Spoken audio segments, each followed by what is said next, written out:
Now, last night we had a look at how people across the region are preparing for cold weather. But most of us notice winter weather more when we're trying to get around. Trains grind to a halt, roads become hazardous, and air travel can come to a standstill because of heavy snow. Yes, and for those whose job it is to keep us moving, preparing for winter is a process that begins long before the temperatures drop. Callum Watkinson reports. In Shropshire, the gritting lorries and their drivers are now on 24-hour standby. But preparing for what the winter might throw beneath the county's wheels is a job for all seasons. It's a continual challenge. It's over 12 months because during the summer months you're preparing for the new season, getting new gritters. We've got 6 new gritters, restocking the salt. In this particular location there is 2,400 tonnes of salt. For the county-wide of Shropshire we've got 23,000 tonnes of salt. And there's more piled high in barns right across the region. In Birmingham they got through 11,500 tonnes of grit last year and have 8,500 tonnes in stock. In Staffordshire they used 45,000 tonnes last winter and have 30,000 tonnes in stock.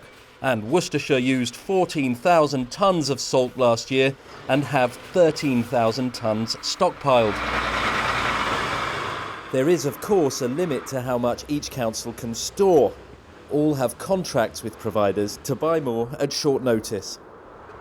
And as they do what they can to keep the roads clear, there's plenty that drivers can do to keep themselves safe.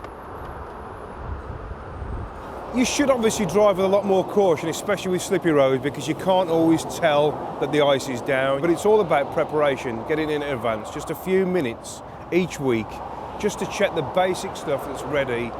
We use the acronym of FLOWER, so F for fuel, lights, oil, water, electrics and rubber.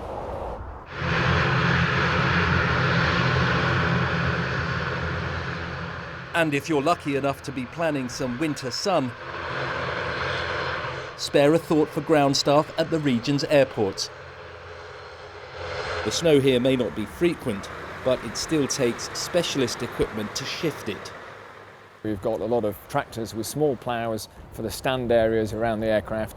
Then we've got other larger sweepers and blowers that mainly deal with the taxiways and the runway area. We've then got a range of de-icer vehicles that are obviously going to lay de-icer fluid that can stop the snow building up. And then we've also got a fleet of tankers to be able to keep those vehicles fuelled throughout snow operations. And they'll all spring into action when the winter brings snow. Everybody really needs to pull together. So you've got office staff, you've got firemen, you've got normal operations that are all trained during the summer so that when we get the forecasts in, we can deploy our teams quickly and efficiently. Because the real challenge is, you're talking about clearing about 150 football pitches in about an hour. And that you can't do that without fantastic team effort. Whether your journey is down the road or further afield, by plane or automobile, many are trained and ready to keep you moving, no matter what the winter brings. Callum Watkinson, ITV News.